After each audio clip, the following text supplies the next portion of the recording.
Good evening once again, back for another installment here, and we've got some weather going on. Things are very busy out in the Rocky Mountains. Not much going on here because we're pretty far east of all that activity still. But here in Texas, we've starting to pick up a little bit of low-level moisture here, and let's go straight to the surface chart. This is the 1,000 through 500 millibar thickness analysis. Remember, that's in red and blue, and isobars are going to be black. And I'll go over this very quickly. Going to find a front right here. So that's right ahead of this area of thickness gradient in Arizona and New Mexico. And we've also got a corresponding warm front going up all the way into Iowa, and even all the way into Wisconsin and Michigan. And behind that, you can see a very large blob of cold air coming out of Western Canada. Some of that is Pacific in origin. Other parts of it are originating from Alberta and British Columbia. We can take a closer look at that on some of the other charts. And you can see lined up out to the west is another system.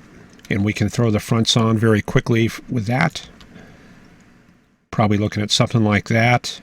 And that's, of course, connecting to the other system that's in the southern Rockies. So, got weather changes on the way, and the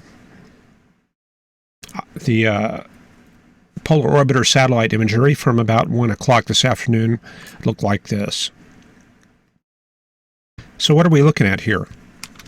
Well, the very first thing that's really obvious here is a dry slot coming in from Arizona and New Mexico. Another component here is low-level moisture. We see that from this cumulus and stratocumulus in East Texas. Another thing we see is an upper-level band of cirrus clouds. And I'll sketch it out very quickly. And that's associated with destabilization aloft. There's upper level lift working in. And then the other component here is the upper level low itself. Let me find a good pen color. And that's going to be back over Colorado. And the upper level low tends to have a lot of unstable air, especially in the mid-levels. So we tend to get a lot of showers and cumulonimbus towers, that kind of thing. Usually nothing too strong because you can see it's cut off from the deeper moisture. But there's usually enough to squeak out some high-based towers. During the daytime hours, it's very diurnal. And it's also driven orographically here today in Colorado. We can take a closer look at those storms. Very spectacular here. This is near Lamar and Pueblo. Down to the south, not very much moisture. There is a ton of steep lapse rates down that way. I'll show you that very shortly. Then as we go north, we get into very unsettled pattern there. We get into the bulk of the instability. Let me check and make sure there's no sound problems. Okay, no complaints. Okay, that's good. So let's see here. Surface chart looking like this. I'll just touch on this very quickly. Got the cold front going through New Mexico like that. Warm front all the way up to Iowa. And do we have a dry line? Well, I don't really see one. It's kind of hard to have a dry line if you don't have much low-level moisture. And today we've only got 50s in Oklahoma and Texas. So what I do is I'll look for the moisture axis, and I'm going to find that probably along I-35 from Waco up to Oklahoma City, Tulsa. Okay, so that's the moisture axis right there. And I'm going to go west from there and try to find a very strong change in the dew point. Looks like it just kind of falls off as we go through Oklahoma. 52 here at Clinton for a dew point, and then We don't have any readings out here. We have 43 in Childress. And then going further south, 56, 56, 48, 41, kind of falls off very gradually in this area. So I might look for maybe a weak dry line in this area, but it's very weak. I mean, you can barely place that there. However, if we had just enough moisture, enough cap weakness, we could very well see some initiation in that area. But that's not the case today, because the upper level patterns,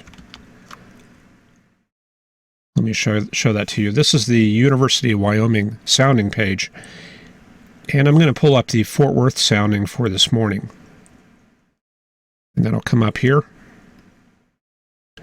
So what do we see here on the Fort Worth sounding 12Z this morning? We see a lot of dry air.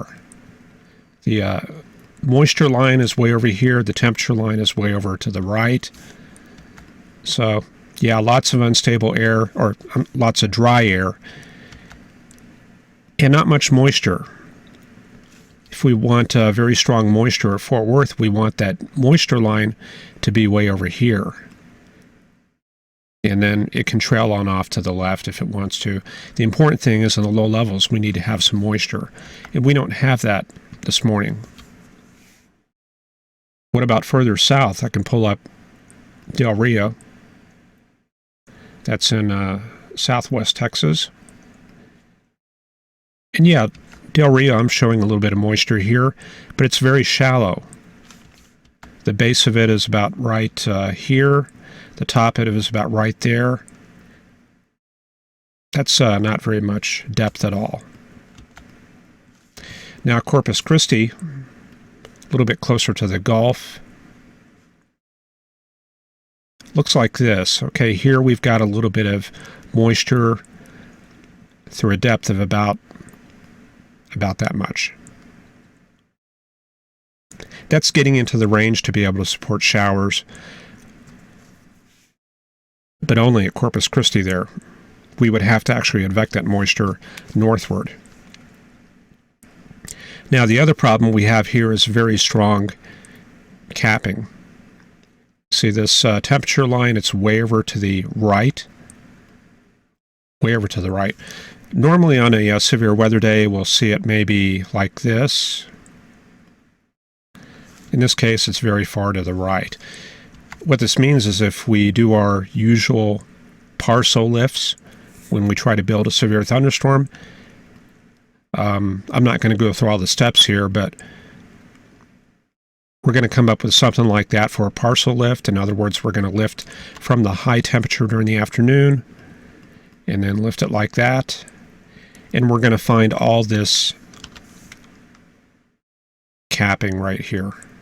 That's a ton of capping. That's convective inhibition. Values way off the scale there. So no chance of severe weather down there. Now we can try to advect some of this moisture northward just using the charts and using our imagination. You can see this line is from about 16 up to 14. Let's try moving that up to Shreveport. So I'm going to take that segment from Corpus Christi and pretend that the moisture is being carried northward during the day. And I'll just plot that on here. And then the rest of it's going to be the way it shows. Can we lift that and clear the cap? Nope, not a chance. Very strong capping there. So the cap is a big problem. And this is centered at around 700 to 600 millibars. This is up at about 10 to 14,000 feet. Now, one way we can look at that, if we have the right kinds of charts, is on the 700 millibar panel here. This is from the SPC mesoanalysis site, 700 millibar heights, winds, and temperature. The temperature is painted here with a red dashed line. So this is 8 Celsius, 6 Celsius, 4 Celsius. And that's showing that this whole area is pretty much capped. And we have to go pretty far out in New Mexico to find a lot of the temperature falls aloft that would break that cap. So we're looking pretty good tonight as far as any risk for severe weather. Now above that, there are some steep lapse rates up there. We can see the line tilts very strongly to the left with height. And that's what can actually set up our instability. If we have enough moisture in the lower levels, we can actually see that as CAPE. So you can kind of picture this line laying over to the left is setting up the instability field. And we can kind of see where that's strongest on the lapse rates chart. Let me see where that is. Yeah, there it is. This is the 500 through 700 millibar lapse rate. And this gives you kind of an idea of what the instability is in the mid-levels. And what you see here is that the strongest mid-level instability moves out into West Texas during the day. And this is where it is right now, from about Abilene up to Oklahoma City. So this is telling us that if we had enough moisture in the lower levels, this is where we would probably see some of the strongest capes. Some of the strongest instability right in there. Now another thing that you can see is as we go forward through time into tomorrow, those lapse rates kind of fall apart. So that's not going to really support severe weather tomorrow or Saturday, even if we do get moisture.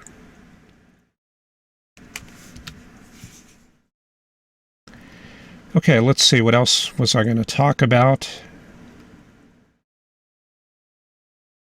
Yeah, I think we can probably just go straight into the forecast. Let's do that here.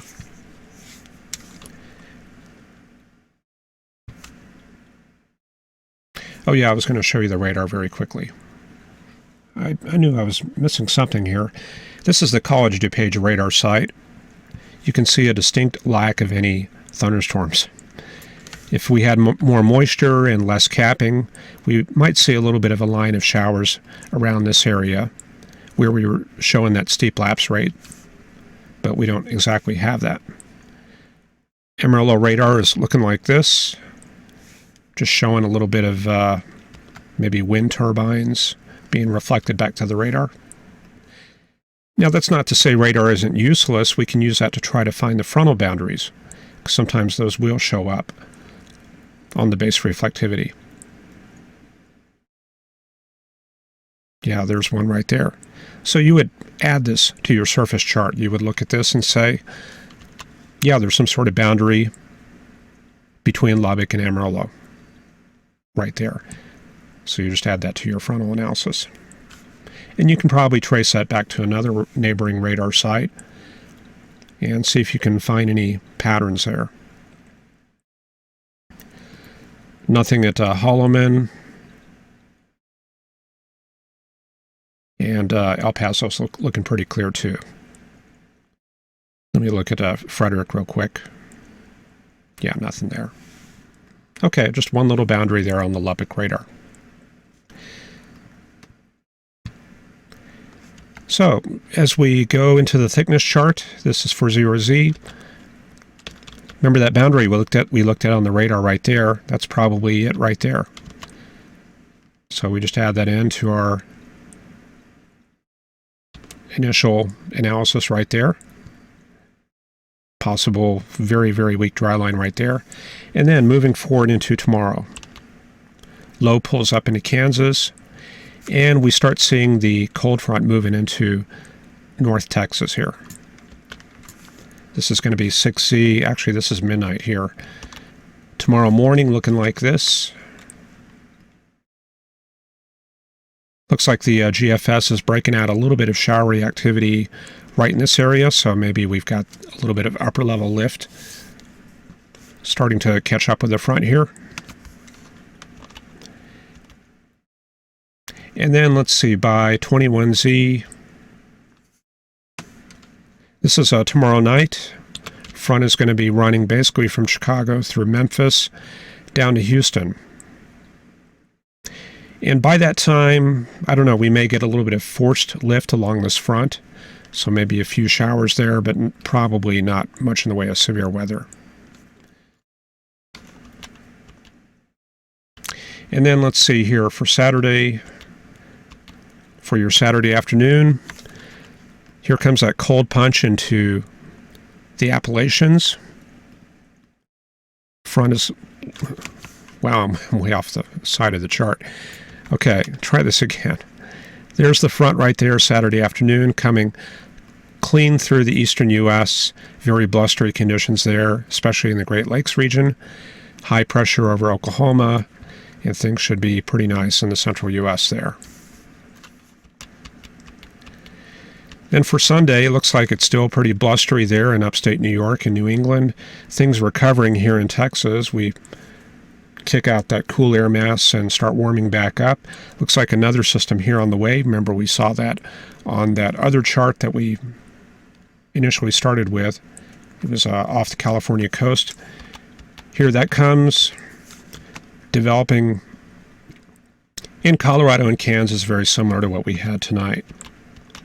And this one looks like it's going to be dry also. And then Thanksgiving. This is the midday chart on Thanksgiving here, showing high pressure across the central U.S. Looks like some bad weather in the northeast U.S., but that's going to be mostly rainy, it looks like here. Looks like only snow up in Canada and the higher elevations of Vermont and New Hampshire. And then looks like we get just kind of a succession of systems coming in from the Pacific. Looks like another shot coming in for November 30th into the December 1st. Very similar to today's system. And then we're done. So that's our forecast there. Somebody asked about the pressure and thickness chart. I'll show you where that is real quick. Let me scroll this over. That's going to be actually this precipitation type and rate chart underneath surface and precipitation. So you go to that, and that should that'll bring up your thickness. So I had to ask them about that because I wasn't sure where that is, and they pointed me at that particular chart. Okay, give me a second to mess with this control panel. Okay. Whoa. I didn't want to start that just yet. Let me bring that down. Yeah, I did want to tell you that I'm going to do a work chart exercise that's going to be on the weathergraphics.com site. Let me show you that. I'll tell you how that's going to work. If you go to weathergraphics.com, there's this map exercise. And that has a blank weather chart for tonight for 7 o'clock. And if you want to, go ahead and try doing that analysis, print that out, and do your, work through the chart the way you usually do. And I'll post a video later this evening, and I'll try to do that in 720p with higher resolution. And that'll give you kind of a walkthrough. I'll go through and do the chart, and we can kind of compare things and see how that goes.